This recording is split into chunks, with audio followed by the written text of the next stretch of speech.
Whether you operate one forklift or thousands, one location or hundreds, the new My Toyota customer portal can help you optimize your operation and material handling equipment.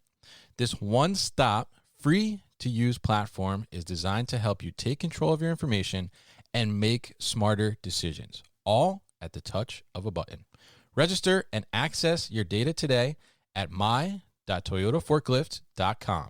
That's my.toyotaforklift.com.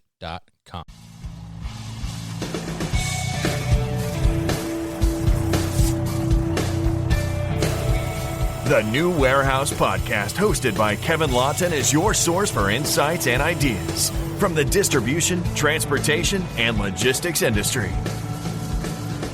A new episode every Monday morning brings you the latest from industry experts and thought leaders. And now, here's Kevin.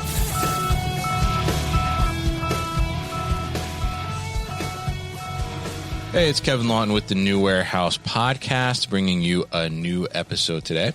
And on today's episode, I am going to be joined by Robert Iaria, and he is the Vice President of Client Solutions and Logistics at B-Stock Solutions. And we're going to be talking about B-Stock Solutions, their focus on returns, excess inventory, unsold inventory, and we're going to talk a little bit about what happens when that type of inventory comes up, how to handle it, and some different channels to be able to get rid of that inventory or do something with it besides having it go to waste, really. So we're going to dive into that topic. So Rob, welcome to the show. How are you? Great. Thanks for having me. Excited to be here today. Absolutely. Happy to get you on. Happy to talk about this topic. I think it's very important to cover, and I think it's something that is a big problem that we see increasingly throughout the industry, and certainly need some solutions to be able to address that. So before we kind of dive into some details around that, why don't you give us kind of an overview of B-Stock Solutions and what it is that you all do? Sure. Yeah, B-Stock, we've been around for about 15 years now. And I'd really consider us a pioneer in terms of creating a platform approach to sourcing inventory in the recommerce industry, right? In the past, you had traditional liquidators that may come and back up a truck and pay pennies on the dollar for inventory. And what B-Stock was a pioneer in is developing a platform and bringing a wide variety of buyers and interested entrepreneurs that come and pay market pricing for this inventory. B-Stock, since inception, we sell inventory in all categories. We help sellers of all sizes and different categories. We have 9 of the top 10 retailers that utilize, our platform to liquidate excess inventory and returns merchandise. So in that time, like you mentioned, it's sneaky, a big challenge, right? There's a lot of this inventory that gets returned or excess inventory that goes unsold. And in our 15 years, we've helped sell over $200 billion worth of inventory, right? Retail value inventory. How we do that, we bring in a worldwide network of what we call recommerce entrepreneurs. It's a lot of small businesses to mid-sized businesses. Some of them may be exporting inventory into other countries, running small outlet stores, flea markets, online recommerce, eBay sellers, things like that. So there is just a wide variety of these entrepreneurs out there that are able to find a second home for that inventory versus, like you said, having it go to waste and into landfill. And so what B-Stock specializes is in providing that platform. But then my team specifically on the client solution side, and what we'll get into a little bit today, what we really focus on is helping those sellers create strategies to make their inventory as valuable as possible. So our goal is to try to increase the amount of what we call cost recovery on that inventory. And we work with them to understand the constraints within their supply chain and then design kind of a resale strategy that maximizes the recovery within those constraints. And so that's what we have a team here doing and looking at all day, every day, really. Yeah. Yeah. Interesting. And obviously, $200 billion in inventory is certainly a big number, right? So obviously this is a big issue that's out there, and there's a big market for this if you're able to be able to sell that amount or resell that amount and get that recovery. But, tell us a little bit about, before we kind of dive into some of the ways that you're doing this and how, the right solutions come into play. I mean, talk to us a little bit about the issue itself. I mean, why is, unsold, excess inventory, returned inventory? I mean, why is it such a big issue? I mean, that, you can create a whole company around just trying to solve the problem. Yeah. I mean, I think in general, when you think about the size of it, so according to the National Retail Federation, just in the last year, U.S. retailers had unsold inventory equaling $224 billion. So, right, you constantly have merchants and retailers looking to bring new items, try new things, and not all of them hit, right? Demand planning is very challenging, and even more so, right, through COVID and the pandemic and some of the whiplash effect that was happening there. And so just from an excess inventory standpoint, they're not going to get it right all the time. Okay. And the next thing related to that is how quickly can you make a decision then on that inventory that is obsolete or is aging? The slow moving inventory is going to take up rack space. Right. And that's just something that's blocking more productive inventory from coming through. And the value of those goods then in the secondary market is going to degrade over time. If you think about a lot of the electronics and technology, right, there's always a new phone or a new gadget that's coming out that's better than the last. And so if you're not making decisions quickly on that, you're really sacrificing some of the cost recovery. So that, that in general, just the broad sheer size of that is a big problem, and one that I think is challenging for retailers or inventory owners. It's really hard to say, hey, let's pull the plug on this and let's, liquidate this at a loss. And so, I think that's a big piece is how do you develop systems and programs where this becomes systematic and you can plan for it, knowing that you're not going to be 100% right on your products or your merchandising decisions, 100% of the time. So that's like the overstock side of it. I think just as big, though, is the return side. Yeah. Right. And so with e-com now becoming a growing channel, you see return rates even higher than brick and mortar rates. And so return rates have also increased. So a couple more stats for you there. I think $743 billion of merchandise in 2023 is what the estimated returns volume was for the retail industry. And that's 14.5% of sales. Even this time of year, what we're busy helping everyone with is that big influx of holiday returns. Right. Just the holiday season alone, $145 billion is estimated to be returned. And so, getting back to the concept of the warehousing side of things, if you think about, what those retailers and what those supply chains need to be prepared for is this big influx of return volume coming in. And what do you do with that? Right. Yeah. How can you get it to flow through your building and optimize the performance of that stuff, knowing that it's a big peak that you have to be prepared for? Yeah, absolutely. And I think it's such an interesting thing. I mean, because it is so large, the number too. And we'll touch on the returns, but I'm curious about, you mentioned there, having to make the decision as the retailer or the inventory owner to pull the plug on something, I think is a very challenging thing to do. I know in my experience, my career, working warehouses, especially, as an inventory control manager, trying to convince certain people that, hey, we need to let go of some of these things that, I've just been sitting in the warehouse for, a year, 2 years. In some cases, I saw stuff just sitting for, 5 years there, and they just don't want to let go of it because they think that maybe there's a chance to sell it, right? But I mean, what advice, or maybe how do you kind of work with your customers, your clients to make them realize that, hey, like, even if you were to sell 1 unit of that this year, it's not worth it to hold it because you're missing out on, potential opportunity? Or, I mean, how do you get people to kind of open their eyes, I guess, and cross that line to say like, okay, like, yeah, it's time to pull the plug on this inventory?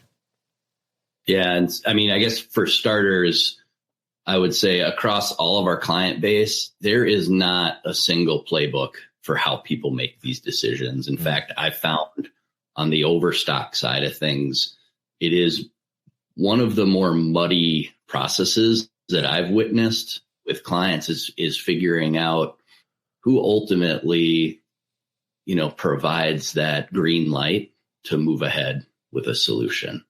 Now, again, I guess if I were to give best practices, one, it's lean into, a provider like us. We are able to provide a bunch of data on how different categories, different conditions, different types of products perform in the secondary market. And so the clients that have been most successful with making these decisions on when to pull inventory off the floor out of, those fulfillment bins, they're constantly leveraging our historical data, the information around pricing in the secondary market, and feeding that back.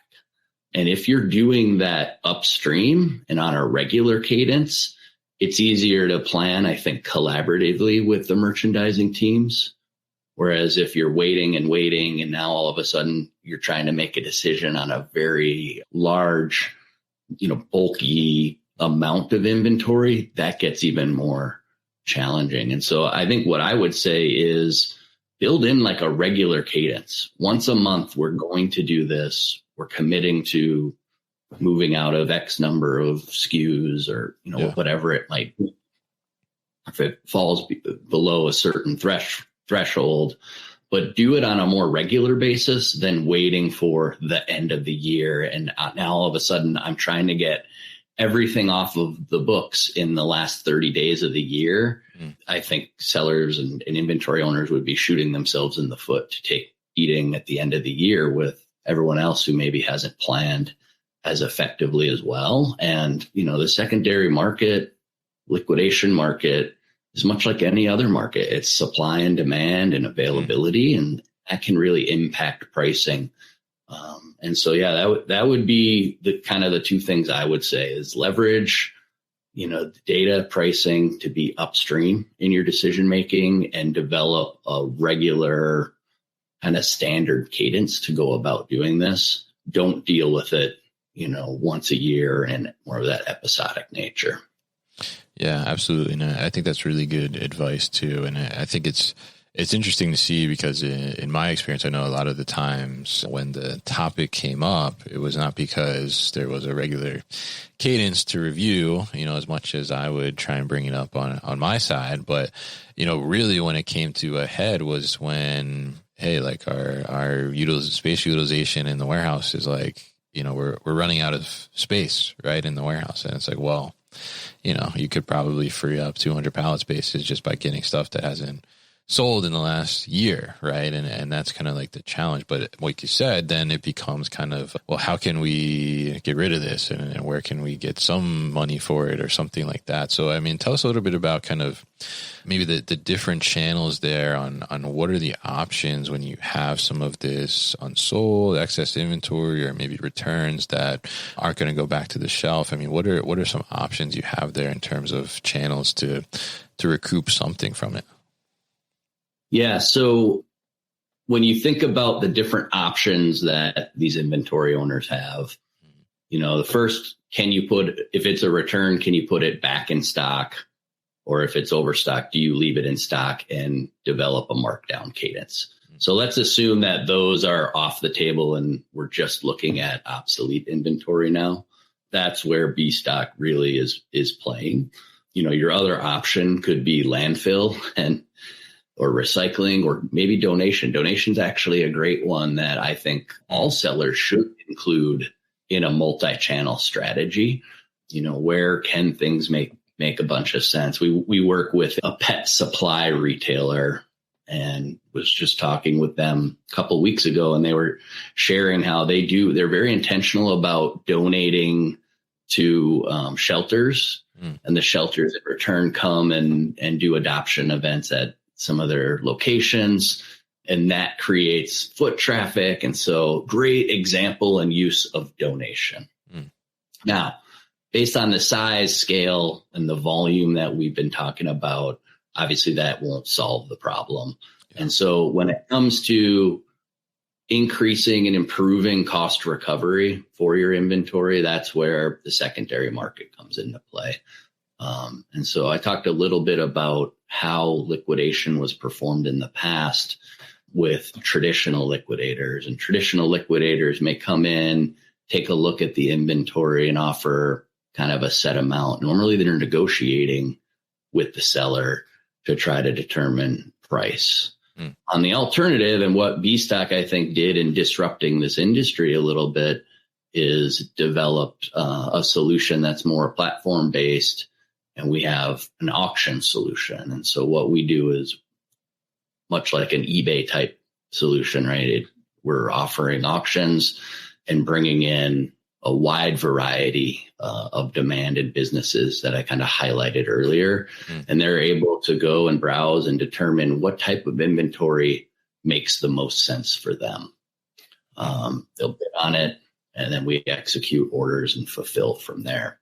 Now, not everyone, I talked earlier about my team and what we do to understand the constraints of our different sellers' supply chains. Right. Not every supply chain is set up to auction off a pallet at a time or a truckload at a time. And so an alternate solution that we have is where we auction the ability to fulfill a length of order, a number of orders over a length of time. So what that might look like is you are bidding for the opportunity to receive 3 truckloads of inventory a week out of a certain seller location. Interesting. And we'll focus on different categories or different conditions. That's all part of what we work with our client on, is to understand how can the client prepare the inventory in a way that will get them the best recovery possible. And so that's kind of the art of what we start to get into then is using data, using information to recommend how they might break inventory up, how they might prepare it for shipping and make it available.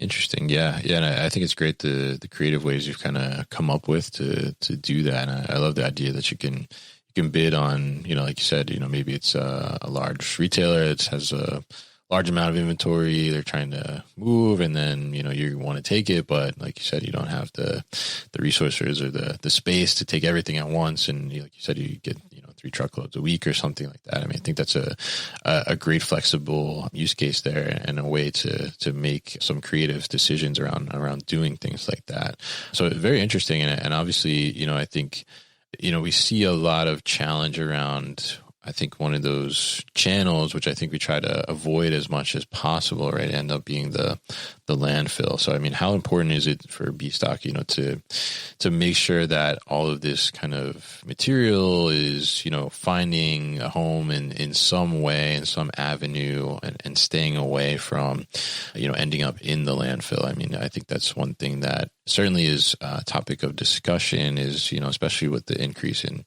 returns, how do we prevent this stuff from getting to that point? And I'm curious, like, where is that in terms of like priority for B stock and the clients that you're working with? I mean, I think what we're seeing more and more now is these retailers are investing in reverse logistics, and they see both from their ERG sustainability goals, but again, from their bottom line impact, that investing in roles that say reverse logistics, that are focused, that are able to kind of cross the different functional areas within their organizations, they are seeing that investing in that is making a ton of sense, right? And so, we talked earlier about those merchandising decisions, but, the reverse logistics experts that we partner with at all of our clients, they're reaching across merchandising, warehousing, transportation, finance, and pulling together these solutions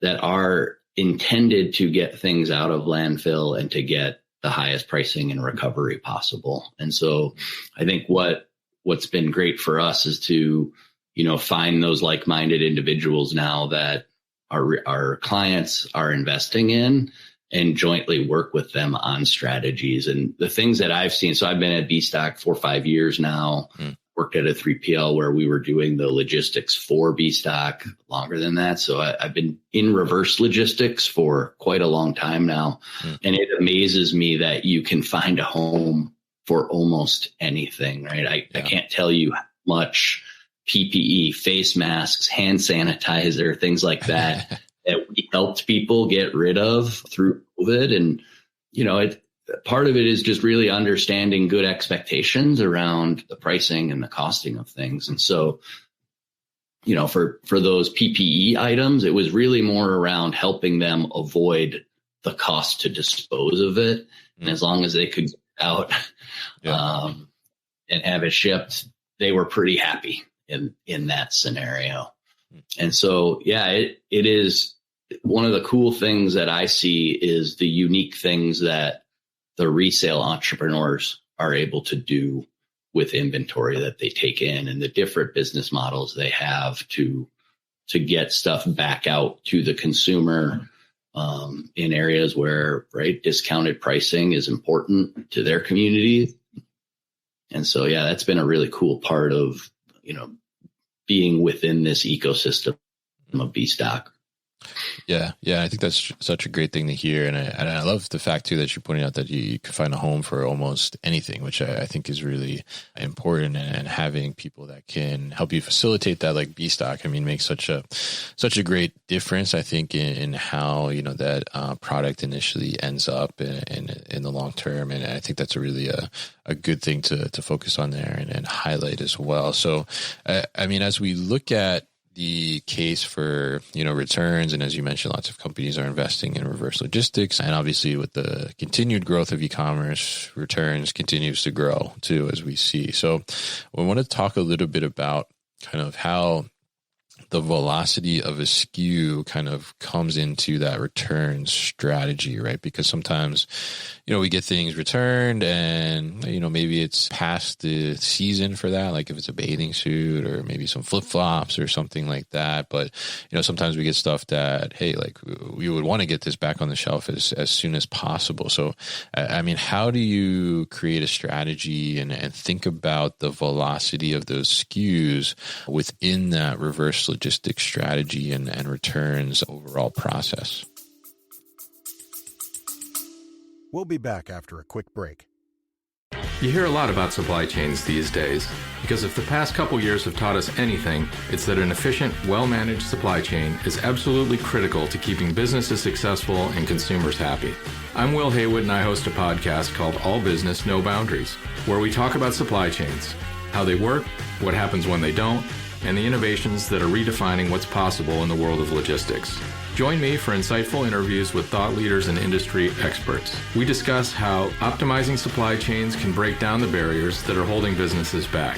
That's All Business, No Boundaries by DHL Supply Chain. Listen and subscribe wherever you get your podcasts.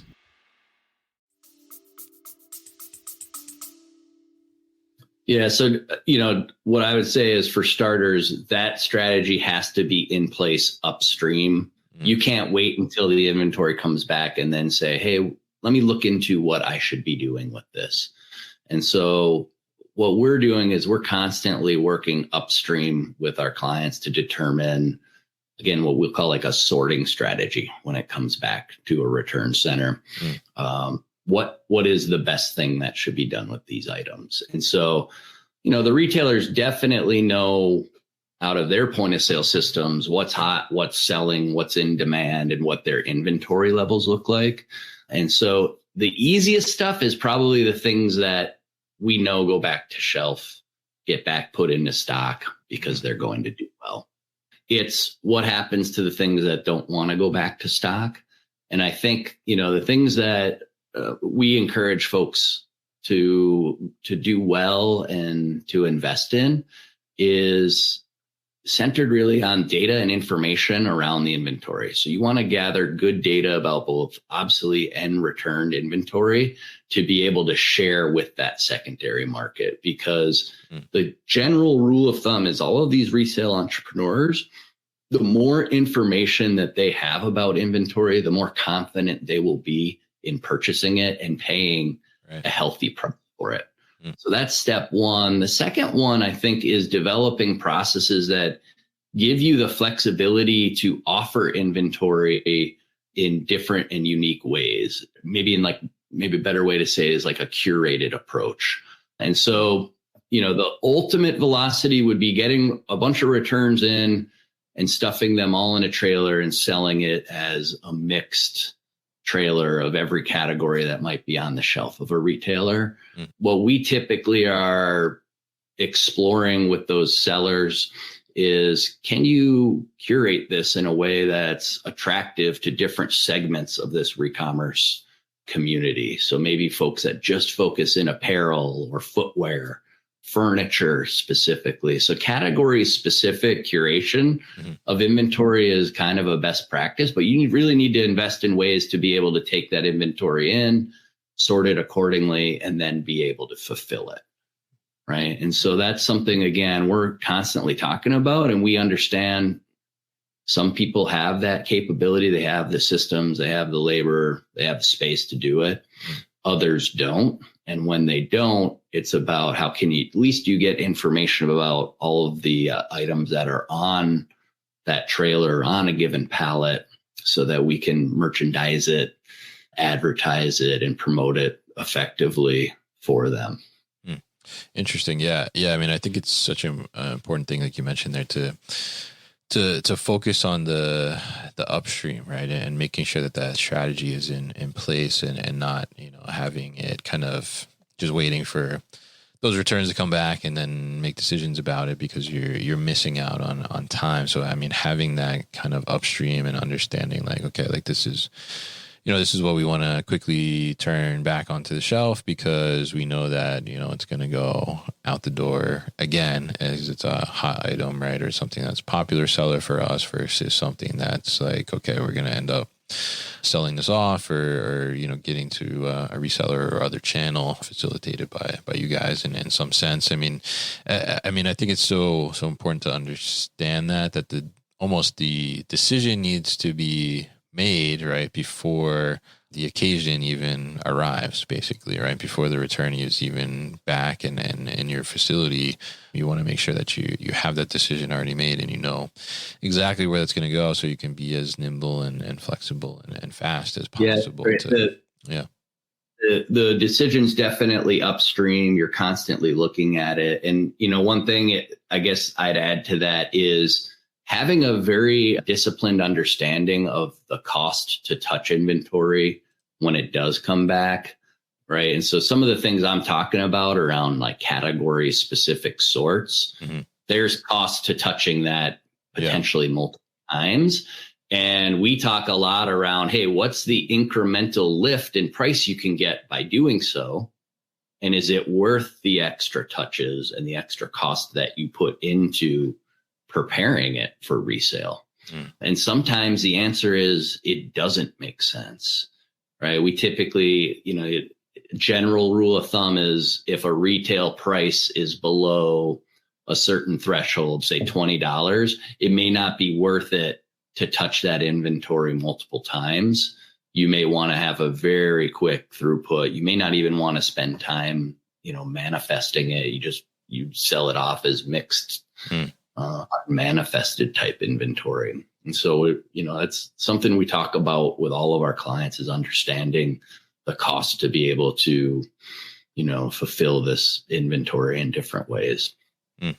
Yeah, I think that's an important thing to highlight there, because the more you touch it, the more it ends up costing, and the more your margins start to shrink. And it does make sense, and sometimes I think it's hard to see, because I think the human mind naturally wants to think that, if I can recover something, right, then I can sell it again and I can make money. And then if you look at really the total cost of making that happen, sometimes it's like, well, I'm actually not making money, right? Or I'm barely making money, or I'm losing money in some cases, right? So, it's great to be able to highlight that and focus on those things. So I'm curious, before we wrap up here, if you were to give like one piece of advice for an operation that's, looking at either whether it's excess unsold inventory or a flood of returns, what would be the one piece of advice you would give them to kind of maybe get a hold of that, or get a better strategy around that? Yeah, it's some of the same things we've been talking about. I think it starts with giving someone the autonomy and the authority to design your reverse logistics solution. So if they haven't yet truly invested in making good decisions around reverse logistics and around the secondary market, invest in that person that can go and understand all of the moving parts. It can understand both the cost to serve as well as what the market might bear for pricing for your inventory, because it does have value. So I think that's where it starts. Once you have that person, it's investing in the data around, do we have good information about this inventory to make that recommerce community more confident in their purchasing decisions for our inventory? And then lastly, from an operational perspective, are you designing your processes in a way that allow you velocity and decision making, or dispositioning of inventory? Are you designing them in a way where you're able to get price determination pretty quickly for your inventory? And then lastly, the velocity of which you can fulfill inventory, right? So we talked about getting returns out of the building. The other thing, when you get back to excess inventory, we talked about, are you on a monthly cadence, and are you fulfilling this regularly, or is it sort of a one-time pull at the very end of the year? What we've seen is we can work to get price determination for inventory, and then it's the end of the year and this fulfillment center is busy doing their forward fulfillment of holiday peak, and they have a really hard time prioritizing or getting that inventory out effectively.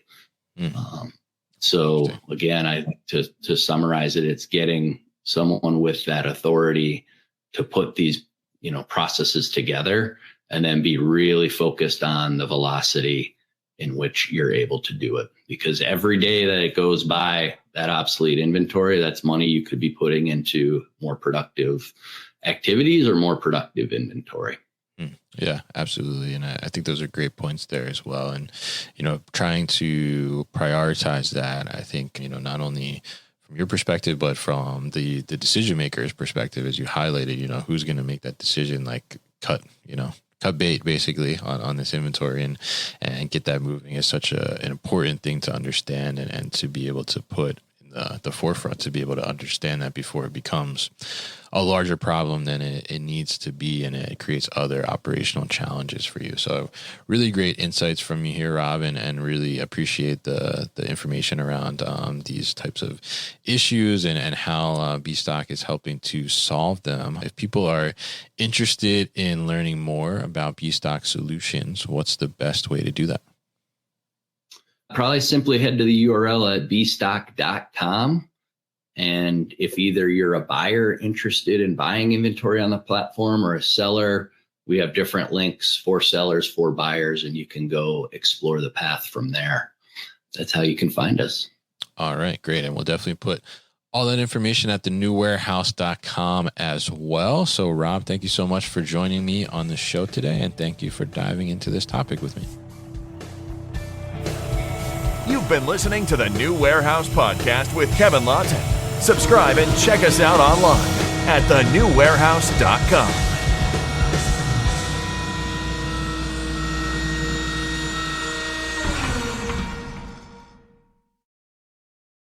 Thank you for listening to this episode.